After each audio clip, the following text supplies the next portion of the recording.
some of the cast and filmmakers from the film that we just saw. So without further ado, I'm going to call the person who's here right now, Mr. Sterling K. Brown.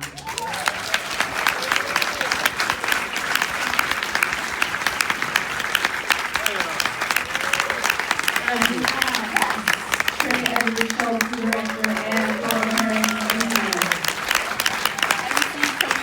They said he was going to be late, so I'm glad y'all are here. I love it that they're all here because, I want to talk to all three of y'all about what y'all saw. For the folks watching this, I hope you didn't know anything before you watched it, and that whole break in the middle of it shocked you the way that it shocked me when I saw it for the first time, because it's amazing. Trey, I want to talk to you about this story because I know when you wrote it, we had talked about this before, in his mind, just so you guys know, this is a romance musical. That's what he said to me when I was helping him when I was talking to him about his last film. And the first time I saw it, I literally was like, I have so many questions. So, but I know that you wrote this with the music. In fact, when people read the script, they could click over and listen to audio cues from it. So talk about how the music was woven into this entire story and really why it drives it in that musical way. Yeah, I think, aspects of this have been brewing for a really long time, and I think a part of that was just being obsessed with certain soundtrack-driven films, that I really loved, from Dazed and Confused to Boogie Nights to Goodfellas to everything. And I think, for myself, when I was in high school, music was really huge. Got me through a lot of things. So I thought this would be the right kind of movie for that, and I thought music would be important for Tyler and Emily as well, and I had hoped basically that not only would the music be the ebb and flow of it, but it brings you kind of closer to their world and their headspace and all that good stuff. So it just felt right that we had to embed it into the script, even to where you could listen to it as you were reading and everything, just to kind of get the spiritual nature of the script across.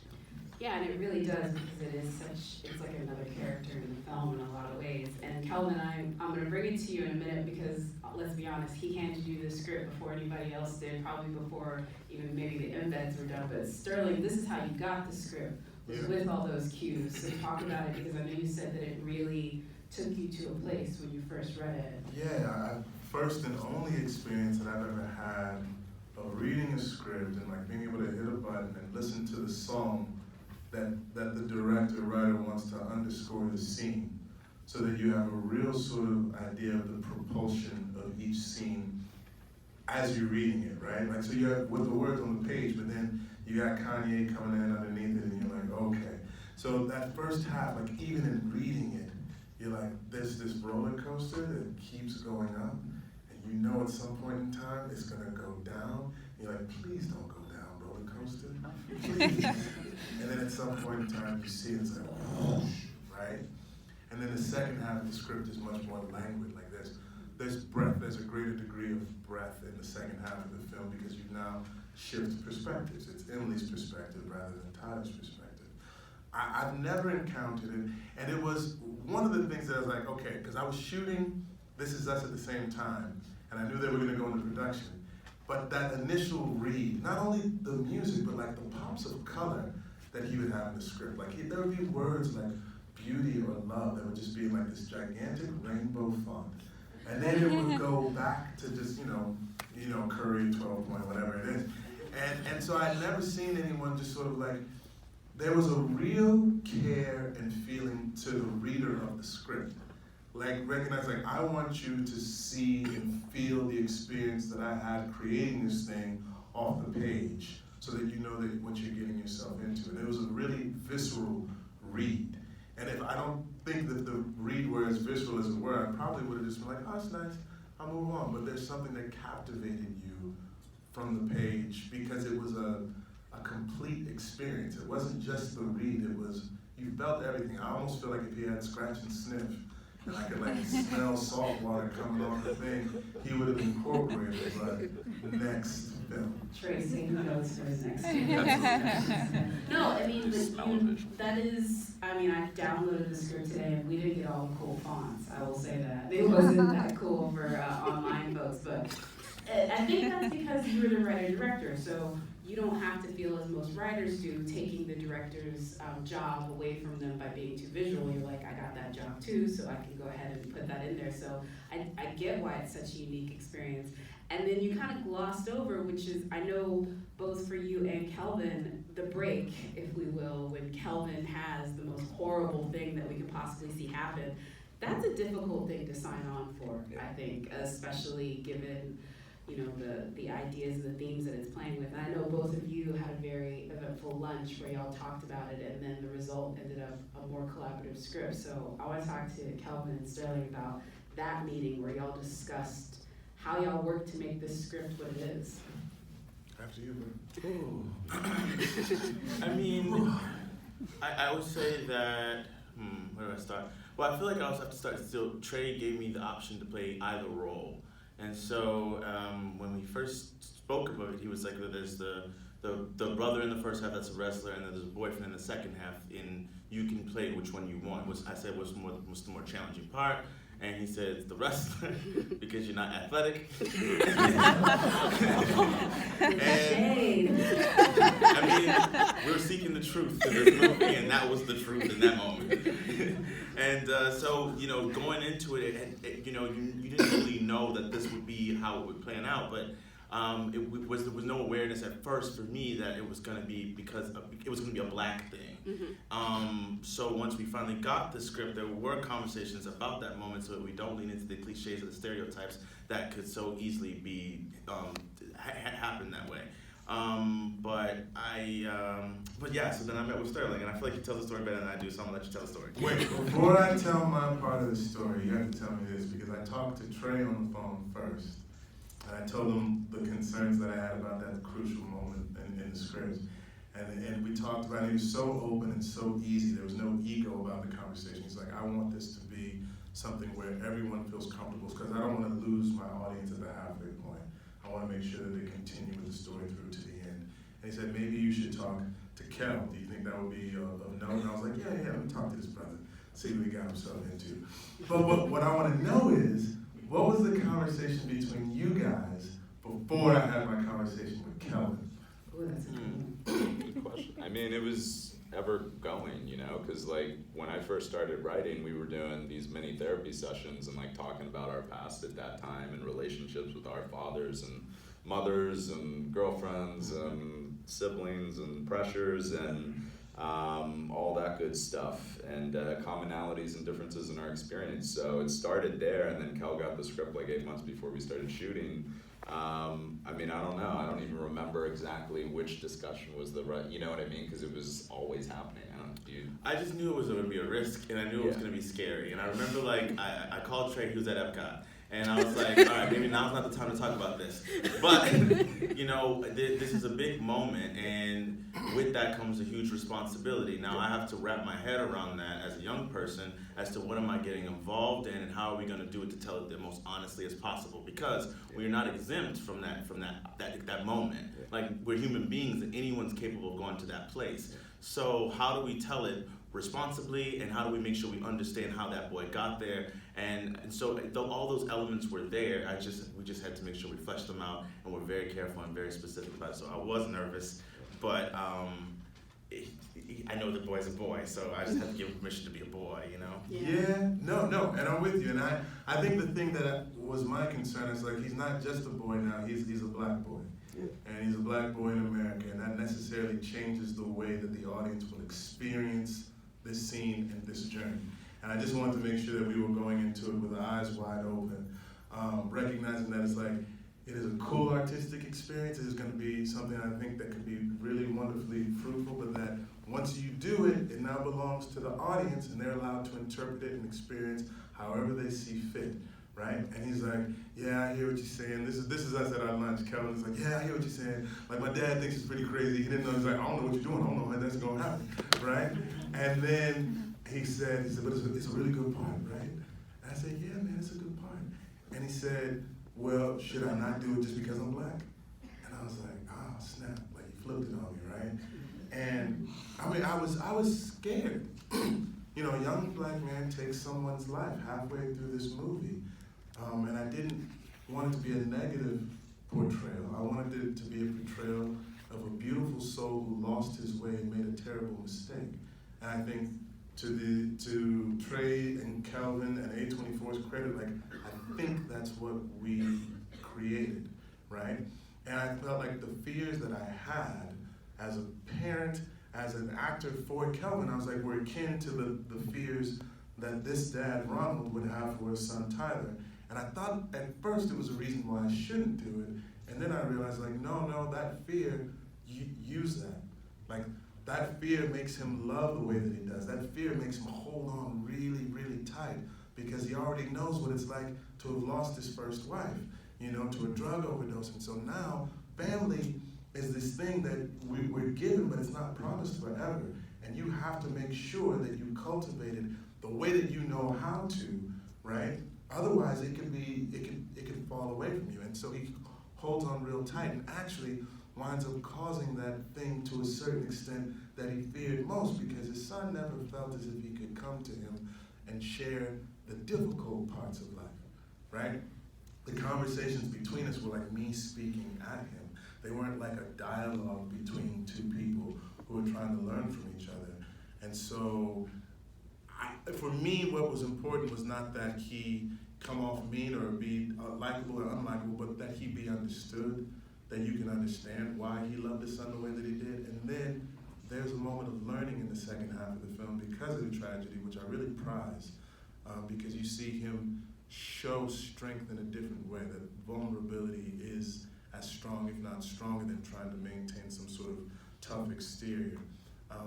But it was a good conversation. Like, I kind of fell in love with Kelvin, like, in this first lunch, because he'd been working out really hard. He was really worried about the wrestling. So he was like wrestling like twice a day and lifting weights, eating like 3,000 calories. You know, he had his big boy pants on. And when we went to this lunch, like, he just ate like he had never eaten food before. And I had that feeling of a parent of like, oh, this is such a good eater. But it was a love for him that I was like, all right. I'd seen Trey's first film, Creature, and I knew that he was a brilliant filmmaker, that he could create tension out of something that you wouldn't necessarily see as being a tense sort of thing, so that the storytelling aspect and like just the immersion of it was something that was going to be there. And then I don't know if y'all have seen this dude in Loose. Anybody seen Loose? He's a beast. Like, I get a chance to say that I knew him when and that he was nice to me, and then he'll be all Denzel and just be like, oh yeah, stir. You're being really modest, so since you're tooting everyone's horn, I want to talk about the fact that this man was filming This Is Us 5 days a week and flew to Florida every weekend to put on stage the work everybody saw, and it was working 7 days a week. And so, as incredible as that performance is, and like all the things that you guys had to do to make it happen, that's remarkable. And I just want, whenever they do your Golden Globes and Oscars, like highlight reel, they gotta show a picture of you being nice as Randall and then that death stare. Like, the guy has range, y'all. But before I throw it off to the audience, I'm gonna ask one more question. And then also, guys, when we do wrap, I just wanna let you guys know, please hold, because these guys have to rush off to another Q&A. So real quick, actually, I want to go ahead and throw it to the audience. Does anyone have any questions? All right, I'm going to go right here. Hi, this question is for the director. Well, first off, thank you for directing this movie. This is amazing. And Louder, please. I'll repeat it. I wanted to ask you, do you think there ever was a point, or there ever will be a point where Tyler will actually be able to forgive himself or be able to forgive his father for, the design for which he had been enacting himself in? So his question was, do you think Tyler will ever receive his own personal forgiveness from both his father and forgive himself? I hope so. I hope it feels like, they're on a journey. Like, literally the end of the last image is Emily on that bike with the road ahead. Everything's not tied up. It's not beautiful, but they're all trying. Like, Tyler still has God, and he's still like, he's on that journey, and they have a lot of stuff to go forward. So personally, I very, very much hope so, I don't know how you feel. Yeah, I mean, I think everyone's on their own personal journey and everyone's growing in their process, and you always hope for the best, but it's hard to say unless you're in that situation. And I've seen people come out of it, and I've also seen people that couldn't find their way. So I think what's beautiful about a movie like this is that it gives you an opportunity to recognize the moments in which we can change that, and which we can open up that communication and connect to those that we love the most and speak out about what's going on inside. So I can't speak for Tyler, but I can speak for everyone here and what you're going through now, that there's always opportunity to rectify whatever isn't great right now, you know? Amen. Excellent. Anybody else have a question? All right, right. One of the most distinctive things, I mean, it's a great movie. Thank you. Let's face it, it's a wonderful movie. But the visuals, how in the world do you conceive of these crazy visuals? I mean, they all work. How do you do it? Basically, his question is, what is going on with your mind with these visuals? No, but seriously, it is an arresting cinematic display that you put on the screen. So how did you conceive it and come up with it? Well, I gotta give a shout out to my DP, Drew Daniels. He's the best in the world. Give him a round. We also have an incredible colorist, Damo. Well, I don't know. We've been, I've made every movie with Drew. Everything we're doing, basically, our real big goal is to try to make the internal state of the character come out through the filmmaking, if that makes sense.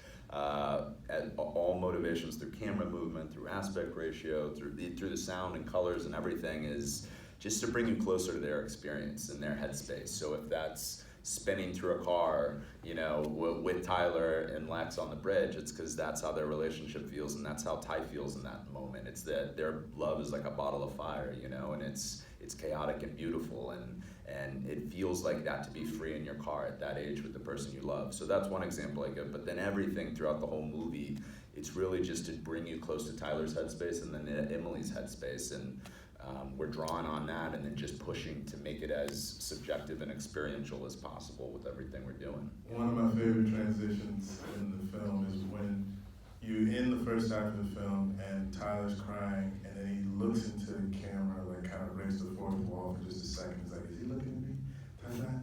And it goes black, and then just like the shadow plays over Emily's face and she comes into focus. That shit gets me. I mean, that transition is absolutely incredible. And the one thing I go back to it when you talk about, because this film is a hard film to really always appreciate right away its greatness, but I like to think about it this way when people are like, is it her film, is it his film? I like to think about it as definitely Ronald's film, because I think it shows how a dad who thinks he's a good dad can be a bad dad, and how in being that dad who's actually bad, he actually learns how to be a better one. Like, he had to be the bad dad for Tyler to be, I think, a better one for Emily, and that's what I think a lot of parents do, not with a huge tragedy, but Right. That's the reason why the second kid has it better, let's be honest. Anybody have any questions over here? Oh, right back there. Yeah, first of all, I just want to say, absolutely brilliant performance. I mean, just absolutely brilliant. That scene with Tyler and Alexis, as actors, what was it like filming that scene? I mean, on set, did you have to prepare yourself, or? So he was asking, how did you do the pivotal scene between you and Alexa? It was the most talked about scene in the movie for us, because it's such an important moment, and honestly, Alexa and I understood that we had a huge responsibility to tell it respectfully and honestly, and we couldn't do it unless we trusted each other. So we made sure we built a relationship of our own where we understood who each other were and how we would separate those characters from ourselves, so that when we were in that space, we could go there and we feel the freedom to just, live the truth and understand the codependency, understand the burden of their parents kind of coming upon them, understand the feeling that there's a betrayal and the violation of trust and the lack of self-worth and the lack of forgiving yourself in that moment for what you have been, how we got to that space. at the same time when we check out, we can go, I love you, and you're amazing, and you're beautiful, and give me a hug, and just make sure that the room was safe. And Trey was there, and Taylor was there, and everyone from A24 was there, and everyone understood how the scene didn't work, the movie doesn't maybe really work. How do we get into this place of healing unless we understand how these two young kids kind of got lost in translation in this moment? And so the love was always there first and foremost every day. Well, the proof is in the pudding because the film's incredible. It does work. It does make the movie. I want to thank you guys for this conversation. I want to thank you guys for watching.